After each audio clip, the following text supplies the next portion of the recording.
Tonight on Joy News Prime, Electoral Commission calls for a dismissal of the election petition filed by the presidential candidate of the NDC in the 2020 election, saying it is a total waste of the court's time. It goes on to say the petition is based on two assumptions that are wrong.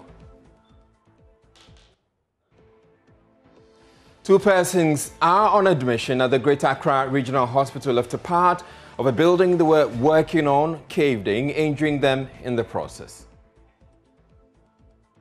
Structure. They were doing some work and I think it failed and two people were trapped under. Speaker of Parliament clarifies leadership of the 8th Parliament, naming Oseche Mensah-Bonsu as Majority Leader and Haruna Idrisu as Minority Leader. Second Deputy Speaker Andrew Amwaku Esiama, meanwhile, got a feel of the Speaker's seat for the very first time, even though it was just for a moment. In another development, the Minority Leader says his side is ready to take the newly nominated ministers through vetting, even though he believes they are recycled. Noting what has been submitted to Parliament, it only reminds us in the minority group that President Nana Addo Dankwa, if he was to set up a 1D1F in recycling, he would be a very good entrepreneur in that enterprise. In business, Ghana Chamber of Commerce says retention of Alan Tremanting as trade minister is reassuring for the business community. In fact, Alan's understanding of private sector issues and also trade and trade-related issues is just exceptional. In fact, we have worked with him for a very long time, and his open door policy is always ready and willing to listen to us. Strike by Tewu intensifies at KNUST as the Senior Staff Association joins ongoing industrial action. My name is Israel and Joy News Prime is coming to you live from our Fanofa studios at Kokomlime here in Accra on your digital terrestrial TV because we're free to air, and also on DSTV channel 421 and GoTV channel 144. This is a home of independent, fearless, credible and impactful journalism. Do stay tuned in.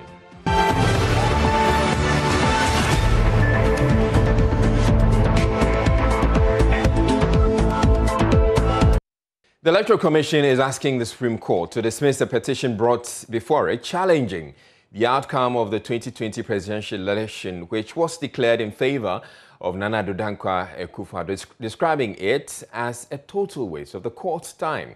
In a preliminary objection to the petition, the EC explained the case of the petitioner is founded on two assumptions it maintains are wrong. Court correspondent Joseph Akable has been going over the preliminary objection filed on Friday and joins me with more. Now, Joseph, what are the main arguments the EC is basing its call for the dismissal of the petition?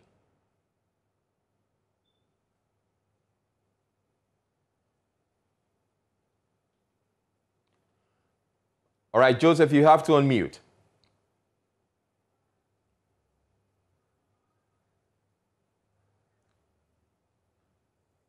All right, it looks like we can't quite hear you, so we will come.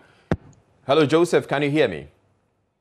Hello, Israel, can you hear me? Yes, I can hear you now. So, yes, I was asking what is the basis the EC is basing its argument on? The Electoral Commission says that the petition is based on extreme speculations, and these speculations are based on two assumptions that the Commission says are wrong. The first is that the EC says Mr. Mahama relies on wrong figures. That is the 13.4 million that he uses as the total vote cast, even though the correct figure of 13.1 million is known. And the EC says in its declaration, it's inadvertently used 13.4 instead of 13.1, and it has since corrected that. But Mr. Mahama still relies on the 13.4 million in this analysis. And so the Commission says that is one speculation that the petition thrives on, which is inaccurate.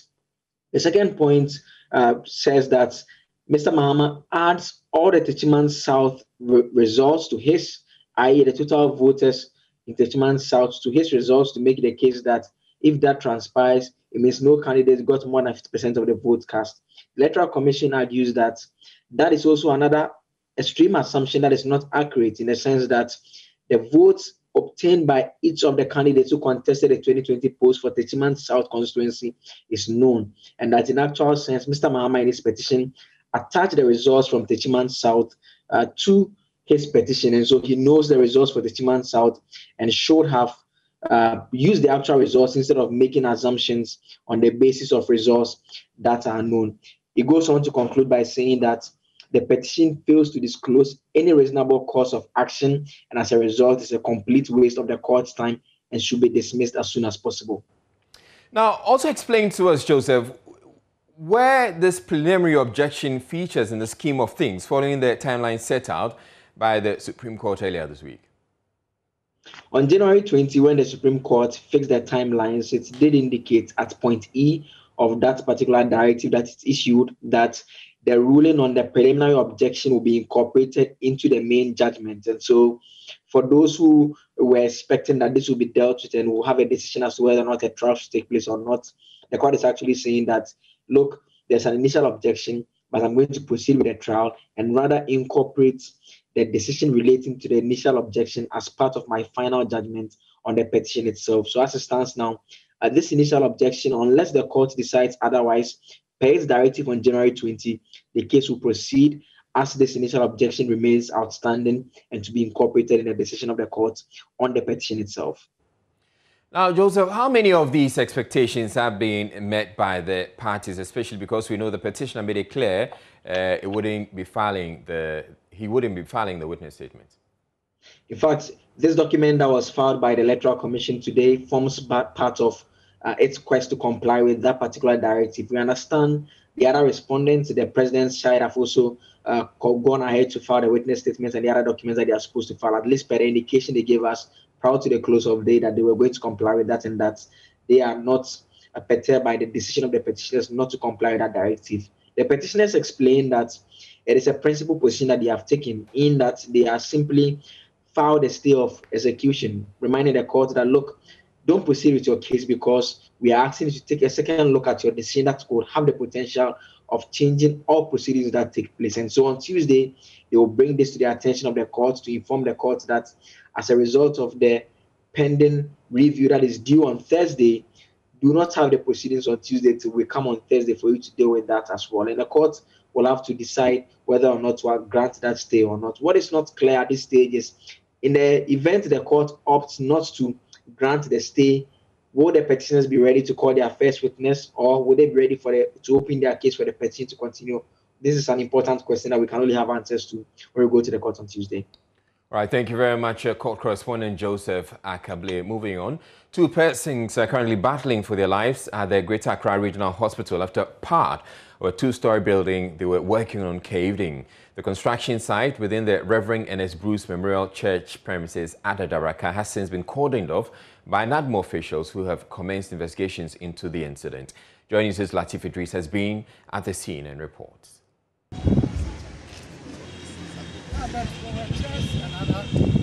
When the steam vendors were working sometimes. So at about 2 p.m. Friday, construction work here stalled. Why?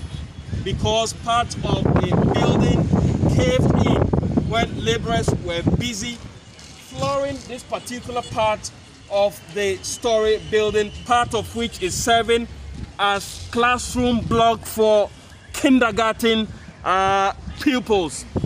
Sources close to the construction tells us that they cannot even guarantee whether or not some of the kindergarten pupils have been trapped in the concrete that has caved in here at Adabraka. Investigation has commenced. We have NADMO directors and Inspectorate Division Director coming here to assess the situation. He has been speaking with us and giving us information about what the initial investigation has so far revealed. But in the meantime, they've cordoned off the place for proper investigations to continue. 2 of the contractors, the laborers who are working on the site, are currently battling for their lives at the Ridge Hospital. You can just imagine falling right from this height into the concrete. Yeah, we received the information around 3 o'clock that the building has collapsed in Adabraka. They gave us the location. So we moved in, an advanced team moved in, assessed the situation and then called. So when we came in, we realized that it was an uncompleted structure. They were doing some work and I think it failed. And 2 people were trapped under, and thank God they were rescued.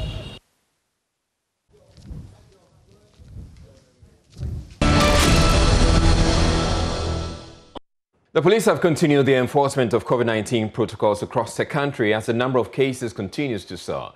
This is in line with the president's marching orders to the IGP in his last address to the nation. In the latest update on Ghana's coronavirus case count, the Ghana Health Service put the number of active cases at 2,413 with 361 deaths after 658 new cases were added on January 18. 3 more deaths were also reported that day. Now, mostly headquarters were arrested in Accra's Central Business District, with similar arrests occurring in other parts of the country. 85 persons were arrested by the Koforidua District Police Command for flouting the law on the wearing of face masks. The culprits were detained until 5 p.m. when they were issued warning letters and released. Koforidua District Police Commander and Acting Operations Commander at the Eastern Region Police Headquarters, Chief Superintendent Raymond Ezua, hinted the police will not relent in its efforts to enforce the COVID-19 preventive protocols in the interest of the masses. Municipality, some at the market center, some at the lorry park, the stations, and other locations. So they were arrested because, you know, the president last week Sunday made a broadcast to the whole country urging the police to, as it were, ensure that the protocols are observed with in terms of the washing of hands, the wearing of nose masks, and ensuring that all the protocols are observed. Because as we are aware, the COVID-19 has just, or it's escalating. Of all the 16 regions, we are told about 14 of them have had this COVID big again. And during the Christmas festivities, you know, things were relaxed a little, and that is it. So now that we have seen that it's going, even in Koforidua Eastern region here, we are told that about 18 people have now been declared as people having the COVID-19. So we are hoping that they will get the necessary treatment that they need. If you don't get them arrested and then, as it were, ensure that they are aware or they know that this is the replication, then our medical facilities will be full. He also advised the churches and mosques to observe the protocols or be dealt with according to the law.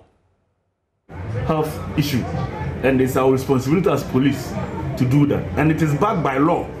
There's an executive instrument that is on it. So please, we are cautioning the public and those in Eastern region and all over the country, whether you are going to Kumasi or whether you pass through Koforidua or wherever, please have your nose mask so that together we'll be able to contain this sickness. We are told there's a new variant as happened in the US and the rest, which is even still an investigation. And the level of devastation when it comes to the degree that the sickness will affect men is separate, it's different from the other one. So I want to beg everybody, as police and as operational commander, in our next move, no matter the number that are going to arrest, we'll put them before court for the court to determine, to decide whatever amount or whatever punishment that the court will give. This is the first time, this is the first warning. So they should take note of it and comply. All what the president have said, all the protocols, let's observe them to be safe on the road, to be safe in our house, to be safe when we go to church and everywhere. And it also goes to all the churches and the mosques. Let's observe the social distance. Let's ensure that things are done properly. Here in Accra, ACP Odro, Amening of the Tesano Divisional Police Command, where a similar operation was conducted Friday, explains the culprits were only given cautions. However, urged government to consider making free masks available for onward distribution to persons who genuinely cannot afford them. We have to warn them, we have to educate them. Now, I think education has to begin, and that is what we are doing. That is why we don't want to park them more at the station and then go to court with them. So that is why we are giving them warning letters, few of them, that we don't want to crowd the area and police station here, because even we ourselves that we are working, we can contract it, so we have to be careful. So yes, mate at Warwali, they had it, yes. It's like that, because they were from some place before they came. So it may be that they were having it before they came into they were arrested. So that is the whole thing. That is why it's better for us to educate them. Sometimes by the roadside, we educate them, we ask them to buy, they get some to buy where, and then go. We leave them. It's better than pack them plenty, and then it will bring a lot of problems before taking them to court, before we realize somebody is not having, but he has contracted it. So that is why we are doing this exercise, and then we send our report. So per the report that we will be sending to our command, that is where it will invite the decision that maybe this is the situation. When they go, there are people who are vulnerable that truly they can't get 1 cedi to get their nose mask. So let's get some for the men who are going out there, so that when they get them arrested, they will be provided. Because here the report, we have been sending it, even we've been on our seat reps, we've been sending that this is the situation, and there are some that you could really see that they can't get 1 cedi to buy the nose mask. So we try to get them some. So by so doing, they will do something about it, and it will get to the government. And yeah, gradually, we will get to where we want to get to. Welcome. In other news, the Federation of University Senior Staff Association of Ghana has declared a strike over its expired conditions of service and the non-payment of non-basic allowances and market premium. The association says it has been taken for granted by its employers for too long, and until its members' demands are met, the strike will persist. The FUSAC strike follows another strike by TEU over similar demands. Richard Kodjonyako was there and has filed the following report. We are here today to declare strike, or we have declared strike, that we've asked all our members to go home. So our grievances that we've tabled against fair wages will be listened to before we resume work. Sandy Kumisi-Natra, chairman of the UCC branch of the Federation of the University Senior Staff Association, asking its members to go on strike. Mr. Kumisi-Natra spells out why the association has taken this decision. We are deemed or demanding for market premium. These are some allowances that has paid to other colleagues such as GLOSAC and Co., which we also think senior staffs in the universities we also qualify for such allowance, and we are demanding for that.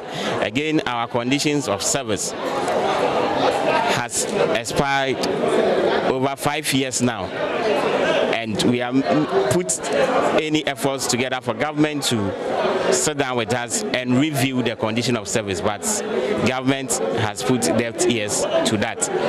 Again, we have another allowance called the non-basic allowance that we are fighting for. That's one too. Government has given other sister organizations 19%. We are also demanding for our fair share of that national cake. And all these things have been tabled and government has not called us for any negotiation on them.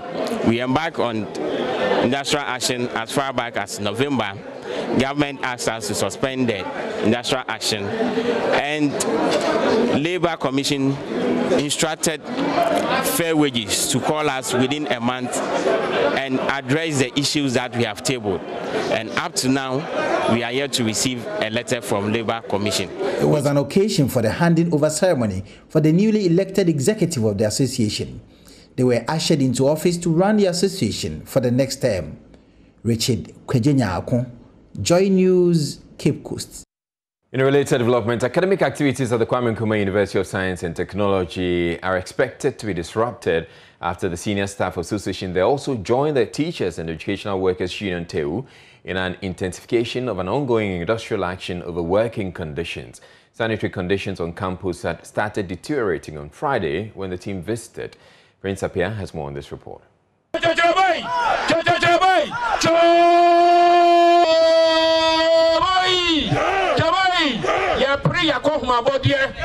The Teachers and Educational Workers Union declared a strike over conditions of services last week.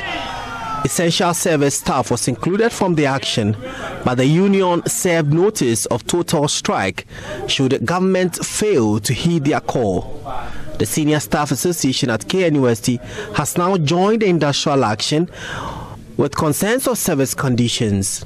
Various departments of the university and the KNUST Junior High School will be impacted by the action. President of the Senior Staff Association, George Ansong, says they will only report to work when their issues are resolved. Until they call us, and then also until government releases the money and give us what we want. Nobody should say that why should we wait for students to come before we embark on strike. We did it first. At that time, there were no students, but we embarked on a strike. So it's not about students. Meanwhile, TEU has intensified a strike with some essential service workers joining. All members have been instructed to return home.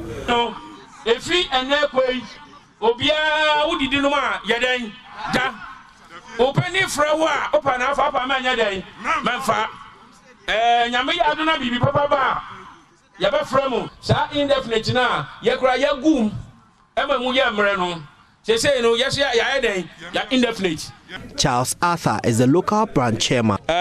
We heard yesterday night that the government has given 8% out of the 18% that we requested for the non-basic allowance. The government has not said anything concerning the risk allowance, which we have a lot of people that we are serving, the students. This year alone, we have been told that university management admitted not less than 20,000 students. And the most unfortunate situation is that when you come to the university, the junior staff, they do not employ. And you keep on doing what? Increasing your intake. You understand? So you will see that a lot of things that juniors are supposed to get, we are not getting it. However, our our work keep on doing what? Increasing. So whether you like it or not, you have to put in more efforts in terms of performance. And this is what we are saying, that it's cheat. Of the classroom, but some of the classrooms have opened, and what has accounted for that, and what are you doing about that? Management is being advised in their own interest, in order not to create any confusion, to take notice of that and stop that, because the Labour Act 203 Access 51 clearly set in section 170. It is there that the employer cannot employ anyone to do my work when I'm on lawful strike. The sanitary conditions on campus have started getting worse. Prince Apia reporting. Well, here at the university, here in Accra, the University of Ghana, the association has vowed to remain at home until its members' concerns are addressed. Manuel Coranting was on campus, where the two members are also defying orders from the national leadership to join their colleagues in the Senior Staff Association in the strike. He reports. I came for a credit balance and at the accounts office. When I came, the place is locked.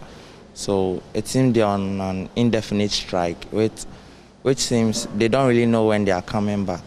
So it has become a major problem because right now I'm stranded and I don't really know when to come back or when they are coming back from their strike so I can get my money back. Money is huge, and I'm also receiving pressure from parents and about 915. Right now I'm a bit confused. I don't really know what to do. I plead with them to just come to our aid right now. I deferred my course last year.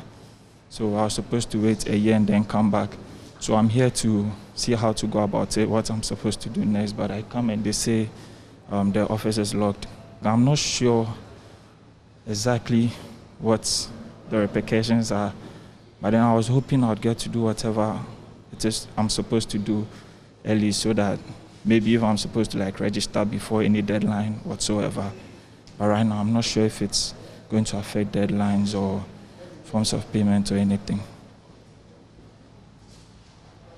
As it stands now, for halls like the EJ hostess, Valco, I know that residential application or registration will be ending today. And because I made my payment on Wednesday, normally it takes 48 hours for it to reflect. So because the time is not due, you can visit the account office and they will just unlock it for you. But if I'm unable to do that, what it means is my room will just go scot-free. I mean, I'll lose my room. That is in terms of the residential. But for the academic registration, the deadline for it is 5th February, for which I believe, as at that time, we have them back in office. Did they tell you what exactly? No, because what I'm saying is indefinite strike. But since I said it's 48 hours, so I know by 48 hours, hopefully by the close of the day, I'll have it reflecting. But I have to do my residential application by the close of today. That's why I'm here. We're taking a break here on Joy News Prime, but still ahead in the bulletin, Speaker of Parliament clarifies leadership of the 8th Parliament, naming Osei Mensah Bonsu as Majority Leader and Haruna Idrisu as Minority Leader. Hello, good evening. It's time for business. I'm Charles Aitip. The Ghana National Chamber of Commerce and Industry says it expects Trade Minister-designate Alan Tremantin to ensure Ghana benefits from the Continental Free Trade Agreement. Chief Executive Mark Bedu-Abuaji says that should be Mr. Tremantin's priority. He has been reacting to the President's decision to retain him as Trade Minister.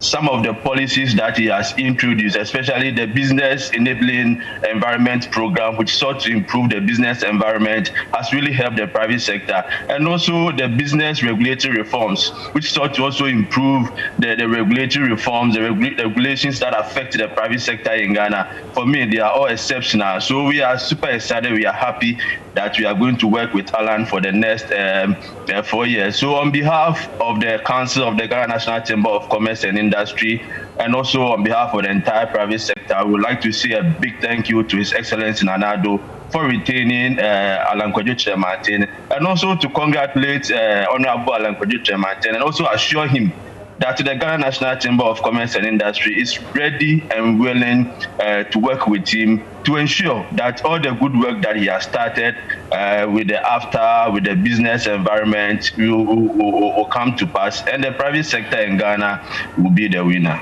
I can feel your, happiness there, but what about the expectations moving forward for the next 4 years of Alan Tremantin as Minister for Trade and Industry? Well, I think if you look at the private sector architecture, the government has a role to play, and Alan largely represents the private sector when it comes to the government business. So for us, we are also looking at how the environment will be improved further. As I said, the Business Enabling Environment Program is very good. There's still a lot of work that needs to be done, and we really support him. The regulatory environment, if you look at all the agencies under the Ministry of Trade, the Standard Authority, the GEPA, and all those institutions are doing very well. These are institutions that provide support to the private sector. Well, let's still stay on the ministerial appointment, because the former Minister of Business Development, Dr. Ibrahim Awal Mohammed, heads to the Tourism Ministry. The President of the Ghana Hotels Association, Dr. Edward Akanyameka Jr., is asking that he prioritizes policies outlined in the tourism bill to facelift the industry in the wake of COVID-19. If you look at his profile, with experience in marketing, don't forget he was the Marketing Man of the Year in 2009, his expertise in business development, journalism, and all that. He is what I think the industry needs at this crucial time. Because of COVID-19, we've had challenges with international visits, and this is the time to push for domestic tourism. And that will involve a lot of marketing. That will involve a lot of strategic positioning of businesses, and that's where the business development also comes in. And with his link with the media, we need the media in marketing Ghana as a destination, both within and with that. And of course, we also need funding to develop the various historical sites to improve tourism. So even though I have not seen his direct link with tourism business per se, I think that with his credentials, at least on paper, if he's to engage the tourism sector effectively, and emphasis on effectively, pushing for this public-private partnership forum, and he gets the input of the tourism players, especially the private sector, I think that will get very good results from his tenure. Well, Ghanaian business owners in the U.S. are confident that the new administration led by Joe Biden will promote trade with Africa. Many experts believe that this could be a fresh start for U.S.-Africa trade relations.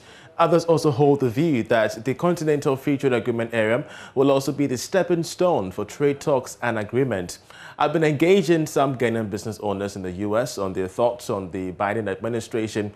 Here's what they shared. Biden administration is very important to us, especially he has earned the isolation, which was done by Trump, American isolation. Now, America is open to the world, which means the business community from Ghana to Nigeria is going to continue. Ghanaians are ready to, do business with America.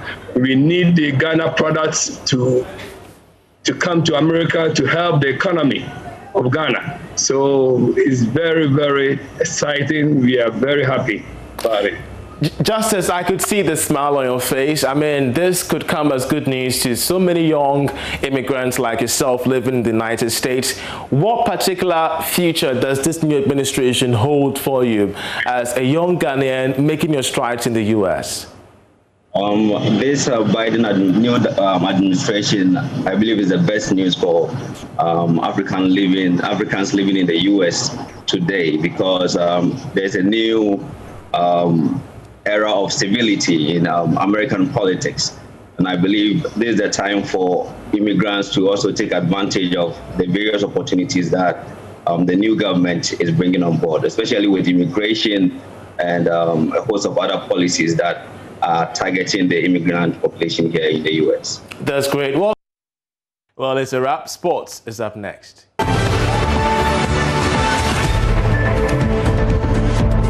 Thank you for staying with us on Joy News Prime Time. Now for the sport, I'm Gary Al Smith. The re-elected chairman of the Ghana League Clubs Association, Kujo Fiano, has called on members to accept the welfare body of the clubs as theirs. According to him, members appear not to be interested in the activities of the association unless there's elections, such as we had this week. There's more in the following report.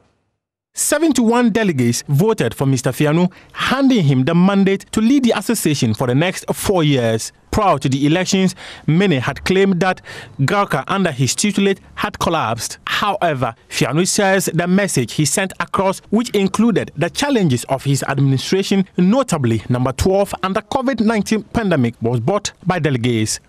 Good policy, good message. I concentrated on issues without allowing my attention to be drawn to other things. We have been in football for decades, and we know the message that is acceptable to football people. When you are dealing with football people, you should weigh the message that you carry to them. And I weighed my message to them, and overwhelmingly they accepted my message. And then the program that we all have for Garka. They also appreciated, especially the challenges that we faced in our first tenure. It was not by exaggeration to say that, things happen, and Ghana football virtually was on its knees. Anas came and gone, then COVID is here with us. So it wasn't a roller coaster type of administration. So the football people understood our message and decided to endorse us. Garka, founded in the early 1990s, used to be extremely vibrant. Kujo Fiano feels that members of the association have deserted it and has asked that they accept the welfare body of the clubs as their own. I wouldn't stand here and promise heavens, because the whole world is not in normal times. But we need to find a way. We need to find a way out of it to make our members comfortable. So, COVID or no COVID, football must thrive, and that's what we're going to do. That is what should be on the agenda. So a lot of work will be done, but then my challenge now is for GALCA members to accept the association as their own. We should not wait until elections before we attach so much importance to the association. Fianu is serving for a second term, and he will be partnered by John Ansah, who won the position to become a vice president after polling 66 votes, beating incumbent Alex Akumi, who held on to the position for the last 4 years.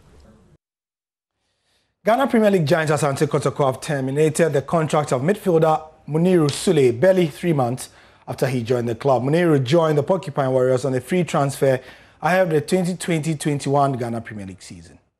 Kotoko signed the younger brother of former Ghana international Sule Muntari on a 2-year contract. Muniru, who started his career with Ashanti Akim Missiles and Liberty Professionals, returned to the Ghana Premier League after 8 years in Europe. Since joining the Porcupine Warriors, Muniru has not played as many matches as possible. In Kotoko's match day 10 of the Ghana Premier League in Sogakope, Muniru was substituted. Head coach of the team, Johnson Smith, was questioned why he took off the midfielder. In his response, he claimed the 28-year-old was not performing at his best. Rumors had claimed that Muniru Sule was unhappy with a comment made by his coach. It is unclear what transpired behind the scenes, but Kotoko, in a statement signed by acting communication director of the club, David Obinyago, said, "We wish to announce to our lovely supporters and the general public that Asante Kotoko and Muniru Sule have mutually terminated their contract." The statement further added that, and I quote, "It is significant to note that this termination does not come with any compensation both now and in the near future." The statement added that since the younger of the Sule brothers joined the Porcupine Warriors,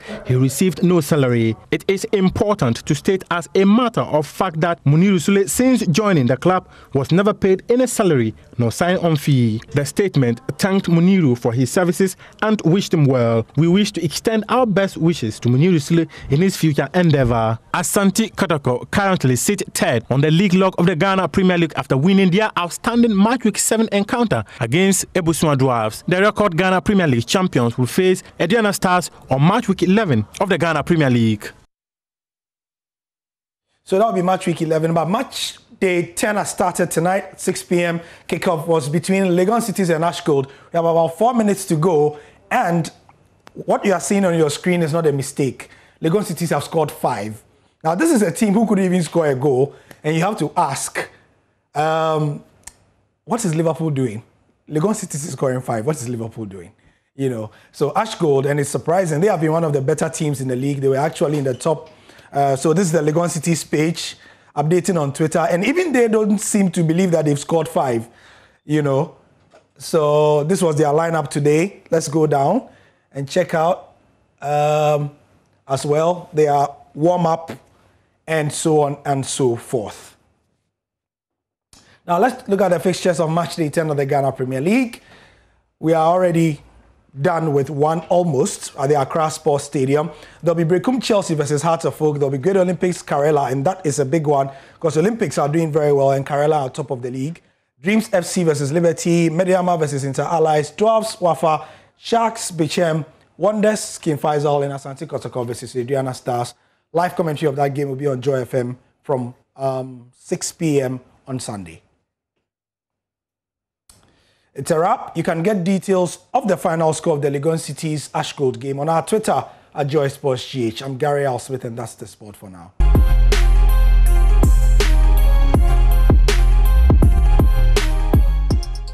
All right, it's time for Showbiz, and Becky Bex is here. And one of the stories that you have lined up is Patapaf featuring your wife, the wife on the new single. 3 weeks after they got married, yeah. But so this had been worked on, you know, before? No, I'm not sure. Well, we can't tell. Yeah. But let's start. First things first. Why are you so much interested in I'm eager to hear what, because Patapaf is the same guy who came up with Wankona. That was his hit. Hit song, only hit song. Yeah. But let's talk about Grammy nominee first of all. He's called Rocky Dawoni. He's out with a new album. It's actually volume 1. It's called Voice of Bom Bom. Bom Bom is where he's coming from in the northern region. Okay. So basically, he's been speaking on the AM show earlier this morning, and he said that the album is just basically meant to promote our tradition here. He's realized that we've left our tradition, and so he's preaching that we bring back our tradition. Use the neem tree, he said. Album is called Voice of Bumbon. So Voice of Bumbon. And it's a traditional album. It's an album that embraces so many different styles in order for me to tell the story of that. You know, here I am using contemporary, you know, musical styles, you know, cultural styles, you know, using rhythms from Ghana rhythms, from the Wulome style of music, using, you know, a new chrome style to high life, traditional high life style, mixing it all in a contemporary way to also let us focus on the richness of who we are and the richness of our culture. Cultural riches of medicine, food, and all of those things that we've relinquished, but it's also the source of nutrition for us. You know, my thing is just embracing all of that and utilizing that as, you know, our front line. You know, neem tree, you know, I always talk about, you know, people using neem tree as, especially in the system, the issue that we are in right now. People should embrace it as a regular thing in terms of boosting your immune system. All right, Rocky Dawuni. Rocky Dawuni there. I can say that I'm associated with Rocky Dawuni in more ways than one. We go way back, yeah. Oh, wow. Yeah. So you'll be nominated for Grammys, maybe? No, I'm not like you. But me, I don't say. No, you're the one who says that because your show comes before. This is, you know, Ghana. We're talking about international. I know that you have some international links, and Patapa's new song that he featured his wife on. It's been, you know, trending the whole day. I thought that I should tell you about it. All right. So what's the song about? It's about his relationship with his wife. So he got married, and I think there was a video trending. Somebody asked why he didn't marry from his race, you know, back home in Ghana. But he said that, well, every woman is a woman. He decided that he wants to... Is that what he said? Yes, he... Okay, let's listen to the song. I don't know why. Let's listen to the song. All right, so there was this part of the song that you... Yeah, you can go on My Joy. I mean, for those of you who want to listen to... So he says, eche, eche. But, you know, I really don't know what's... Every hat is a hat. So if you really want to know more about the song, you can go to myjoyonline.com. Thank you very much, Becky, for bringing us Showbiz, and we're taking a break.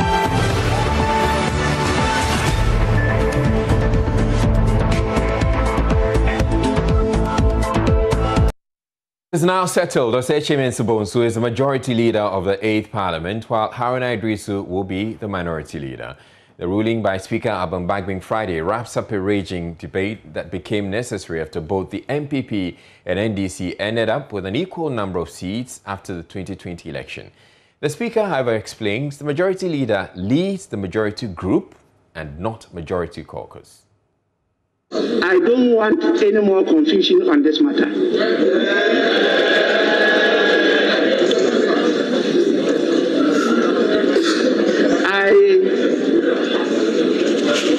The standing orders further provides.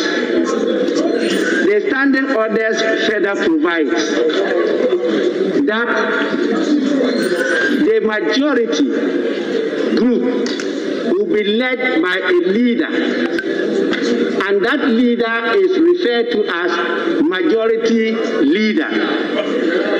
And Order 160 and Order 168 demands that those committees, the business committee and the House committees, be chaired by the majority leader. That is the standing orders we have now. And I'm guided by that. I'm bound by it anyway. So please, don't keep confusing the public. So the Honorable Osechi Mensubonsu is the majority leader. The Honorable Haruna Idrisu is the minority leader. NDC MP for North Tongue, Samuel Okudzeto Ablakwa, says though he and his colleagues are not happy with the decision, they will respect it. Are you comfortable with it? Will you be ready to refer to yourselves now as the minority group and them as the majority? The Speaker has ruled on that matter, and the Speaker's ruling must be respected.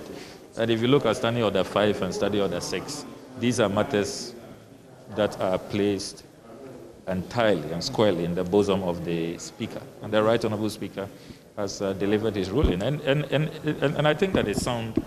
It is a sound ruling that when you add, it's a hung parliament. If you refer to MPP, NDC, there is no minority majority, 137, 137.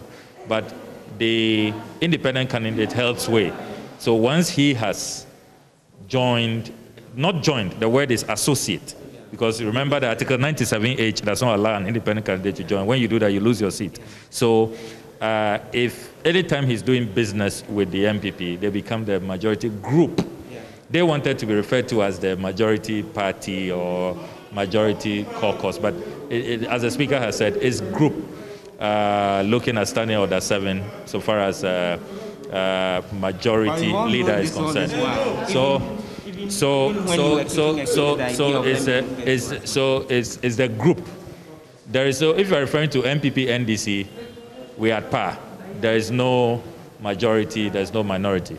But once you bring in the group to recognize the independent candidate who is associating with them to do business, that becomes majority group.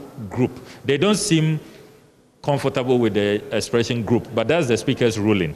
They are not, because you are 137, we are 137. What makes you a majority? You understand? It's only when you become a group, when the independent candidate is associating with them, is doing business with them, then they become a group. So that's the Speaker's ruling. I think that this matter should be settled. And let's move on to more urgent national matters. I am deeply worried about our COVID situation. I think that we should quickly see a paradigm shift. We need to do free mass testing. The $150 at the airport is an outreach. MPP MP for Manso Edubia Yao Frimpong Ado believes the issue was settled a while back. I don't know why we are making so much noise about this. It's just a question of nomenclature. Whether group, caucus, or whatever, majority party, minority party. The most important thing is that who sits on the right side of the Speaker or on the other side of the Speaker defines everything. You can call yourself a group, whatever. The meaning, caucus, the meaning is the same. So me, I wasn't so much bothered about this use of the So for you, it was a settled matter? It was even long ago. Yes, I mean, the day we voted for the Speaker and all the brouhaha and that. After that, the next morning, the Monday or the Tuesday that we met, we settled this thing. So I was surprised they even raised it here. And more so, somebody who is part of leadership. The leadership went and agreed on these things, came to the floor to also talk about it, you know, opposing something. I mean, I was a bit taken aback, but it's all part of democracy. In another development, Minority Leader Haruna Idrisu has served notice the new list of ministers announced by President Akufo-Addo will face strict scrutiny when they appear before Parliament's Appointment Committee. Addressing a media briefing in the House, he said they are ready to take the nominees through the process, even though he described them as recycled ministers. By my colleagues, just to assure you that we are not an obstructionist group. We are very positive, and we think that the President's letter of 21st January 2021 submitting to Parliament list of his ministers for his new government deserves the urgent attention of the Appointments Committee. But noting what has been submitted to Parliament, it only reminds us in the minority group that President Nana Addo Dankwa, if he was to set up a 1D1F in recycling, he would be a very good entrepreneur in that enterprise. We just see recycled list, no new impetus, no new thinking, no new innovation. It reminds us of Ghana still living in 1997. The country has come very far, and ministers should not just be comfortable. I don't want to believe that President Nana Addo Dankwa does not have the courage and political will to reshuffle, because you all witnessed what happened in the last 4 years. He just couldn't do that. And even at an opportunity of change of government, he doesn't appear ready to do just that. So there's no new impetus, no new hope, and as I've said, we've just seen a recycled list. Pass who? Pass who? What I know is that we will prioritize them in order of national agency. We'll prioritize them. But we'll meet and take a decision. I don't take the decision as an individual. Thank you. Saying Parliament, former MP and second Deputy Speaker Andrew Esiama on Friday got a chance to act as Speaker for the very first time. His feel of the seat was however short-lived as Alban Bagbin returned in less than an hour to resume his seat. Parliamentary correspondent Joseph Opoku-Gakpo was in the House for the rather brief reign of observed the rather brief reign of the former MP, and he joins us now. Hello, Joseph. Tell us more about the former MP's moment in the sun. And where was the first Deputy Speaker, by the way? So the first Deputy Speaker was not in the chamber today. We then give the former MP the chance to take the seat. Now, there's been a number of occasions that Speaker Bagbin himself hasn't been around, and then the first Deputy Speaker had taken the seat. So today, when the House was eulogizing former President Rawlings, who passed on, there was a statement by the Minority Leader Haruna Iddrisu to, hail him. And then there were contributions to it from other MPs. It lasted for well about 3 hours. In the course of the deliberations on that, the Speaker announced that the second Deputy Speaker would take the chair, and he walked up in his robes and took the seat. They didn't have so much of trouble controlling the House because they were discussing a fairly non-controversial subject, in this case, hailing former President Jerry Rawlings. And in less than an hour, Alban Bagbin returned and he took over the seat again. Most of the times, when Michael Quay was presiding over the sitting for a very long duration, what we saw was that when he gets up and allows either the first or the second Deputy Speaker to take the seat, then it's virtually for the rest of the day, because then he doesn't return. But it looks like Alban Bagbin is large and in control. So even after he had gone to take care of his business, within less than an hour, he returned to continue sitting in the chair. Were there any reactions from the MPs in the House? It was interesting, it being his first time. So then there was the repeated shout at him, Mr. Speaker, Mr. Speaker. In fact, when Alban Bagbin announced that he was taking the seat, virtually all the MPs hailed him on both sides, and then eventually walked up. And one way or the other, then the MPs were cheering at him at one point in time or the other until Alban Bagbin returned to take his seat. All right, thank you very much, Parliamentary Correspondent Joseph Opoku-Gakpo. Now, it was a week of heated argument over a request to serve questions on the EC chairperson, Jean Mensah, in disagreement with Supreme Court justices in the election petition filed by the NDC's John Mahama. Court correspondent Joseph Akable in the following report looks at the highlights of the proceedings this week and what to expect next week. Broad scope of discovery. Proceedings this week commenced with a request for interrogatories to be served on the EC chairperson. This had 12 questions, including whether or not the NC assisted the commission in results transmission. The court, however, turned down the request. In these interrogatories, in our respectful submission, will achieve the objective of narrowing down the issues.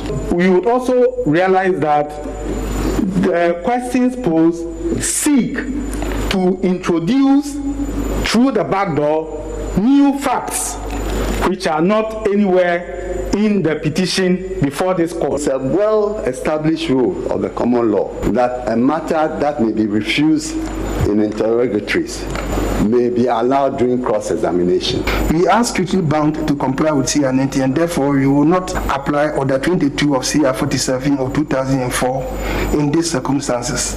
We accordingly refuse to grant the application. It then sets 5 issues for determination and fixed firm timelines for witness statements to be filed. This did not sit well with Mr. Mohammed's legal team, as they maintained there were some outstanding issues to be dealt with. The court shall sit on Tuesday, the 26th of January 2021 for hearing of this petition. I do know about the schedule provided, but I also know that your lordships are here to administer justice, and that justice must not be sacrificed for expedition. President Akufo-Addo's lawyers held a different view. You don't come to court with a set of rules and you want to circumvent and obviate the rules by your own careless abandon. How do you come to court with a petition and you don't know that you have to file a witness statement? You don't know that you have to settle a memorandum of issues? I don't understand what is meant by sacrificing justice on the altar of expedition. Justice delayed is justice denied. So what is it? They are just not ready. Mr. Mohammed's team has not complied with the court's orders. The team has filed processes asking that the court halt its proceedings till it determines a request that it takes a second look at its decision not to allow the EC chairperson to be subjected to 12 questions. This will be brought to the attention of the justices of the Apex Court on Tuesday, January 26, same day the petition is billed to commence. The Northern Regional Director of Education, Peter Tefa, has raised concerns about the rather high number of students who have reported to school after the long COVID-19-induced break. According to him, the huge numbers, coupled with the lack of furniture in some schools, is hampering the observation of social distancing, one of the COVID-19 preventive protocols. Peter Tefa, however, said the region has received its share of PPEs, but without face masks. Speaking to the media at a presentation of learning materials and COVID-19 personal preventive equipment by Right to Play, an international NGO, to 65 schools in 3 districts of the northern region, Dr. Atufua said the schools were overwhelmed with the numbers, making it difficult to observe social distancing. Get back to school. Happy that the children have come. And we are happy that they are coming in their numbers. The little things that government is supposed to do, the government is doing it. They are supplying these materials, the COVID-19 material, every now and then articulated, fully loaded. And we are even finding it difficult to get people to offload them. It's not easy. You see, so the items have come.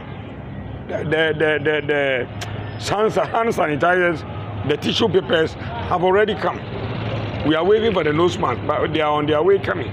We were anticipating that a lot of them may not come, but it's overwhelming. A lot of our children, almost all, have come to school. And we realize that some of the children, of course, are not getting enough seats or chairs to sit on. And so we are appealing to some of these NGOs, some stakeholders to come to the aid of these institutions to help them get some of the tables and chairs. Of course, government will definitely come in, but prior to that, we expect these philanthropies and some stakeholders to come to support some of these schools. Dr. Atufua said about 450 girls got pregnant in the northern, Savannah and northeast regions in 2020 during the COVID-19 break while students stayed at home. So, having said that, we were also anticipating as GES, as management of GES, that a lot of our children may not come to school. Because what we observed during the BEC was clear that a lot of the children may not come due to pregnancy issues. When they wrote the BEC in the 3 northern region, 233 could not come to write because they were pregnant. 96 of them came to write after delivery, and 111 also came to write with their pregnancy. So you could see that it was a problem, and maybe due to the break, as they went home and they were not going to school, the unfortunate things have happened to them. And therefore we don't want these things to continue. We want to encourage them that pregnancy of course, is not a barrier to a child's education. I am repeating it because I've said it again, and I want to say it again, that we are not encouraging them to become pregnant, far from that. But when the unfortunate thing happens and they could come to school, they have to do so. The project officer, team leader, Northern Region of the Right to Play, Evans Kanu Anim, said the donation is to complement government's effort in the fight against the spread of COVID-19. Also went round and we realized that there are challenges in terms of logistics and materials, consumables such as liquid soap, sanitizers for children. And so we as an organization, Right to Play, is mindful of making the classroom environment a safe and a positive learning environment for the learner. Now, based on this, we decided to augment government call to all partners and partners in education to support in ensuring that we support government to meet the learning needs and also fight COVID-19 together. So basically, this was a clearing call that as a partner in education, we have lived up to the call. Thank you. So we are providing, or we have provided to all our implementing schools across all our project locations, that is Tolong, Savlogu, and Kumungu. Pong RC Primary School in the Ashanti region have a challenge adhering to social distancing protocols to beat the COVID-19 due to their poor classroom infrastructure. The deteriorated shelter exposes the children to the hazards of crowding in the classrooms. Now, Jima reports on their situation. 2 years ago, a shelter was raised to reduce congestion at Askwamampong RC Primary A. This shelter has classrooms, 7 classes 5, 3 and 2. Each class is made up of more than 30 pupils studying in this temporary structure. Portions of the roofing sheets supporting the old wooden walls were ripped off within the long COVID-19 school break. To escape extreme weather, the children get crowded in the middle of the class. Others have to endure extreme heat during afternoon classes. The situation in the school impedes adherence to COVID-19 safety protocols. Deputy Director of the Ghana Education Service, Anthony Boatin, spoke about the state of such school structures. You know, and as much as we need dedicated teachers and the children to be able to learn, they also need to create a very good working environment for the teachers and the children to teach and learn. There is a need for everybody to get involved. Government cannot do it alone. Individuals cannot do it alone. We need the support and cooperation of everybody. Across this compound sits another structure for the Askwamampong RC Primary B. Conditions here are similar to what persists at the Primary A. Ashanti Regional Minister Simon Osei-Mensah says an action will have to be taken to deal with the plight of the students. When you identify such problems, we sit down and talk. This is not the last meeting. This is the beginning. At the end of the day, I'll meet with the Regional Director of Ghana Education Service, who has been very, very cooperative in all these things. And then we identify the problems in general. I don't normally like you solving problems in bits. So we go and sit down. She'll compile all the needed infrastructure in the basic schools. And then we will write a letter to Ministry of Education for solution. The Efijase Methodist School in the Seche East District of Ashanti had similar challenges. But the fortunes of these students have changed after a family reconstructed a 4-unit classroom block for the school. Thomas Nyakudankwa speaks for the family. The church showed us a dilapidated building, which was not, it looked like a poultry farm actually when we came and saw it. So we decided that, okay, we will pull it and build this for the kids in the name of our mother. But along the line, in the planning stage, our senior brother passed away, and subsequent another brother also passed away. So we combined the three and said we will dedicate this to their memory. So it's in memory of our mother, Ofurua, and our 2 brothers, I.K. Dankwa and Same Dankwa, who actually was a chief, a sub-chief. From Kumasi for Joy News, Nana Yaujima reporting. In the Amansia West District, health authorities there say the construction of the Professor Kwam Hospital will help boost efforts of containing COVID-19 in the area. The district has so far recorded 121 cases who have since recovered. The district health directorate says the hospital is equipped to serve as a referral for specialized cases. Mahmoud Mohamed Nuruddin reports. 100-bed capacity hospital at Manso Nsiana was recently commissioned by the president. It has modern equipment to provide quality healthcare delivery. In terms of proximity and referral, the Prof. Kwam Hospital is close to Manso Nkwanta and Antua Krum. District Director of Health and staff of CHIPS compounds pay steady visit to the hospital. The District Director of Health, Bernard Edu Bediako, says the hospital meets standards for quality medical care. Really, I'm impressed about the facility. Prof. Kwam has invested very much into this hospital. If you look at the equipment here, they are of standard, they are of quality, and I recommend it to all my facilities that if you need to refer, we should refer to Prof. Kwam Hospital. And I've gotten to know the staff here. They are qualified staff, they are specialists here, that in due time, when there is the need for referral, we will make use of this facility. According to Mr. Bediako, disease surveillance has been intensified while COVID-19 rapid response and public health emergency teams remain active. All right, we're taking a break here on Joy News Prime. We'll bring you more business next. Stay tuned in.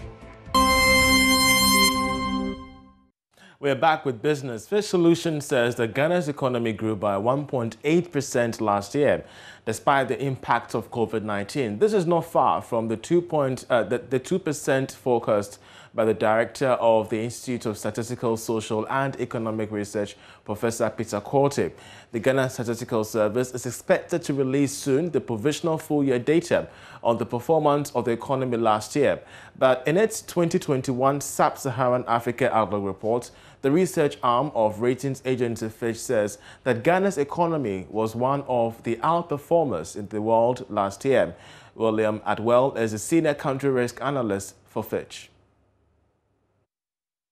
I mentioned in the presentation our GDP, real GDP growth expectations for 2021, fairly buoyant, expecting around 4.8%. That's following the slowdown to 1.3% is our estimate for 2020.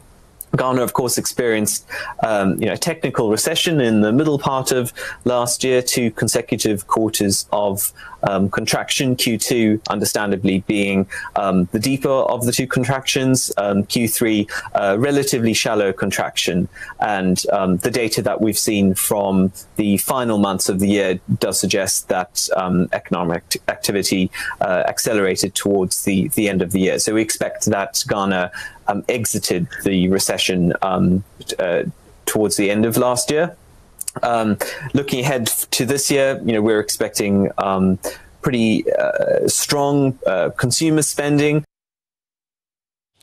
The Ghana Employers Association is warning that the fate of retrenched workers who were on the verge of recall is in limbo. This follows a spike of COVID-19 cases just over the past 2 weeks. Speaking on PM Express Business Edition, the Chief Executive of the Employers Association, Alex Frimpong, said that the uncertainty about the fate of workers is much more of a worry that must be addressed. You would agree with me that the most important resource of any organization is the people. So to the extent that they have been trained and retrained and they can really support the organization's business, then they are really an asset. But unfortunately, COVID has really changed everything. So those who were on the verge of getting the opportunity to go back to work, so a lot of the businesses are reorganizing themselves and also rethinking the way forward, because we do not know exactly what is going to happen tomorrow.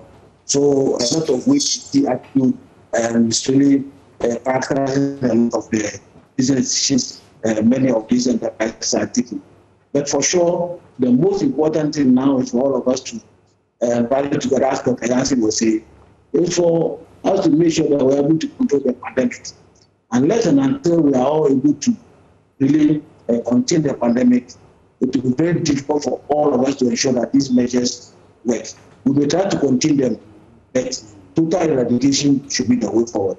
And I'm sure businesses are ready to support governments in this enterprise, because that is the only option available to us. If the pandemic continues to spread in the country and across the globe, then we will have a challenge. So for me, the most important is that we should spend our time, resources, and efforts to make sure that the pandemic is contained, if not eradicated.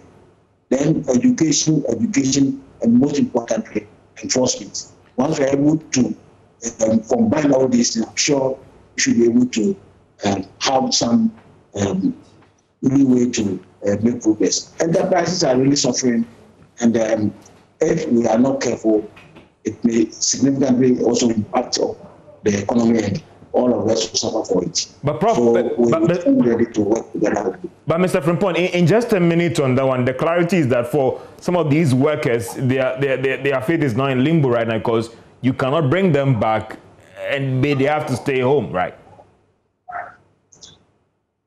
No, as somebody rightly said, if even you bring them back, if you look at the business environment now, how are you going to market your products when people are indoors?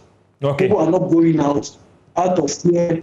For some reasons, a lot of people are not able to patronize the goods and services as they should do under normal circumstances. So that is also a limitation very that important. will really have to be taken into account when any organization is making such decisions. So unless and until the environment improves and the pandemic is contained, it's going to be a major issue for all of us. All right. The Kumasi Metropolitan Assembly has indicated plans to return to running a shift system of trading in the Central Business District. The arrangement is to prevent overcrowding in the market following the upsurge of COVID-19 cases in parts of the country. But the traders are not enthused about this plan. Mona Lisa Frimpong has more in this report. Kejetia, Central Markets and Dr. Mensah are locations bustling with trading activities.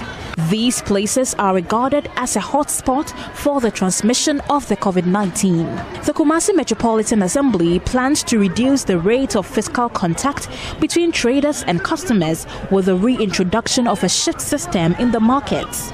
The arrangement is to ensure adherence to the COVID-19 protocols. But the traders lament implementing a shift system in the market will be to their disadvantage. They rather want the police to ensure compliance with the COVID-19 protocols.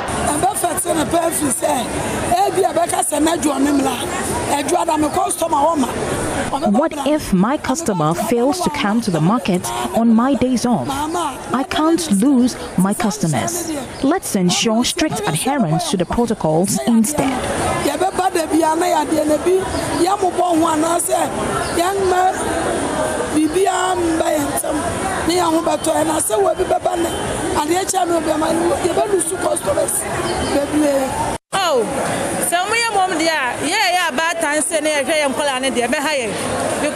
Most of us are mothers. How can we provide for our family? I suggest Veronica buckets should be placed at vantage point in the market. Veronica buckets,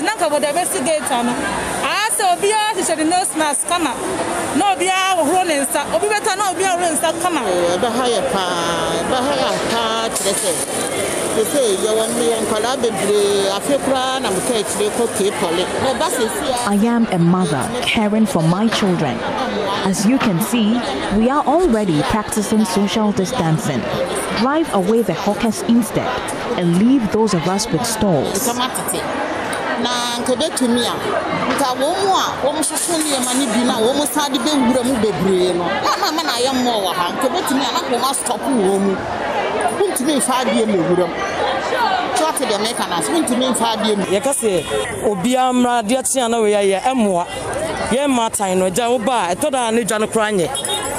Business has been slow. This shift system will affect trading. We will adhere strictly to all the protocols. Because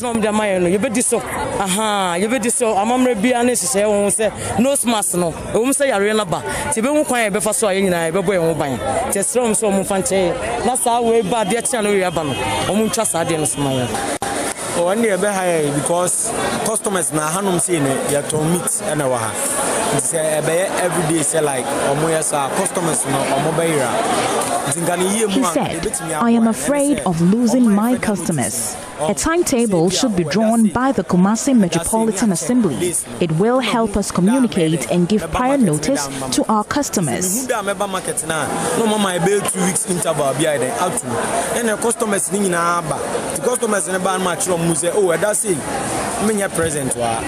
Mona Lisa Frimpong reporting. And that's how we end business. Sports is up next.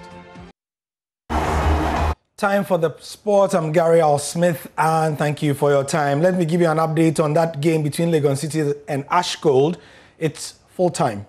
And Legon Cities, after scoring 4 goals all season long, have scored 5 to beat Ashgold by 5 goals to 2. And very interesting, because Ashgold themselves were coming into this game on the back of only one previous away win, and that was at the Accra Sports Stadium against Olympics. So Legon Cities get themselves a good win to start the match day of the Ghana Premier League. More matches on Saturday and Sunday, like I showed you earlier. Moving on, Michael Essien will be starting his coaching career with the Right to Dream Academy. He will be focusing on learning how they develop players within their style of play and supporting youngsters in their transition to the first team. The former Chelsea and Black Star is excited about the new challenge. I mean, there's a whole lot of reason why I'm here. I mean, as I said before, I'm in this transition in my career, learning about the coaching aspect of the game. And obviously, Right to Dream and FC Nordjylland gave me this huge opportunity. Not many people who have this opportunity to come here and learn and see how they do things here. And obviously I know Tom. I've been speaking with Tom for many years ago. So yeah, I decided to come. And so I came. I met the staff, the players, and everyone was very lovely, with me, and everyone is willing to help. And I mean, Fleming is an amazing coach, amazing manager, and he allows me to voice some opinions and ask for my opinions and stuff like that. So I mean, I cannot turn this big opportunity down. It's something I'm learning to in my next step in my career. So. Would you say that Right to Dream have a unique pathway for African players in how you've seen it now that you've been around them? I mean, it is very unique, and I mean, what Right to Dream is doing, not many people can do it. I mean, it's not only about football. They help other kids to master their educations and stuff like that, and also obviously, they bring in a lot of young boys from Africa, so it's good. And Right to Dream is giving them everything. If you want to play football, they will help you develop your game. If you want to, follow academic level, they will help you as well. So it's a very fantastic thing they are doing, and as I said, not many people will do that. Let's go to Spain, get the fixtures for this weekend. Gonna be some interesting ones, as you know. Leo Messi has a red card from that other game. They tried appealing it, but it wasn't heard, or it wasn't agreed to. Levante will be playing Real Valladolid, Huesca, Villarreal, Sevilla, Cadiz, Sociedad, Betis, Alaves, Real Madrid, Osasuna, Granada, Elche, Barca, Celta Vigo, Eibar, and Atleti Valencia. In Serie A, what's happening to AC Milan, who have signed Fikayo Tomori from Chelsea?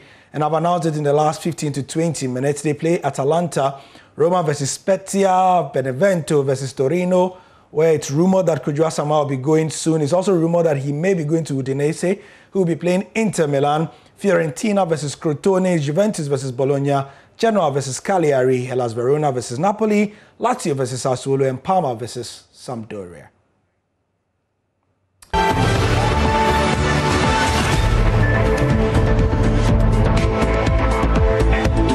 Basic schools are resuming after a long break due to the COVID-19 pandemic. The children's long stay at home may have been wrought with anxieties concerning the pandemic, including pain, loss of loved ones, and stress. This can lead to behavioral outbursts and negatively affect learning. The question, however, is, are teachers generally prepared for these learners with emotional injuries? Chrissy Deborah has more.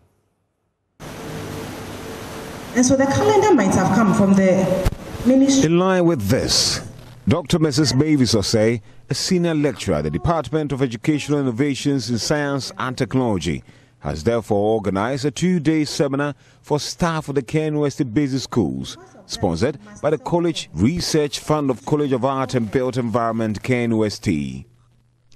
The over 90 participants were given an exposition on how to identify emotionally traumatized pupils and how to best handle them in order to put them in a positive emotional state to enhance teaching and learning. Program facilitator Dr. Mavis Osei highlighted trauma signals to look out for in pupils and how they can be managed. She encouraged the teachers to be positive in their student approach and safeguard their own emotional health and well-being, since that also affects the quality of their output and the pupils' learning outcomes. In a lot of instances, what we call adverse childhood effects, they might have gone through trauma. Some may have lost guardians or parents within this time frame, and just the fact that some stayed home, not physically associating with people, the social distancing issues may have caused some discomfort or trauma for them. And so this is a bit to train the teachers or expose them to what we call emotional first aid, something to help them address the emotional injuries the children bring. And by emotional injuries, I mean excitement, anger, trauma, loss, bereavement. So these things would surface when they come to school. And in order for learning and teaching to go on, these things would have to be taken away before they'll be prepared to learn. So enabling the teachers to know what to look out for and then providing them the proper intervention or getting specialized treatment for the children would benefit in the long run teaching and learning. And besides, mental health issues are very important in the SDGs, children's health. And when health is talked about, emotional health is inclusive. And so when their emotions are taken care of, it's going to affect them developmentally, take away issues of mental health and emotional disturbances later on in life. The deputy head of KNUST Primary School, Napoleon de Graft Etchison, was optimistic the timely presentation will be crucial in ensuring academic excellence amidst the pandemic. In fact, it's a very good exposition that we have experienced today. This morning, through her talk, we have been able to know the various first aid that we are to provide for our children, especially the traumatized ones who will be coming to school from Monday going. It's a very good exposition that we have had, and we believe with all that we have gained, the teachers are going to ensure that the children will be able to help them go through all their problems and then will not be found wanted. Reporting for Joy News, Kwesi Deborah. And that'll be all for the bulletin. I'm Mr. Lai. Thank you very much for watching. You have a good night and a great weekend.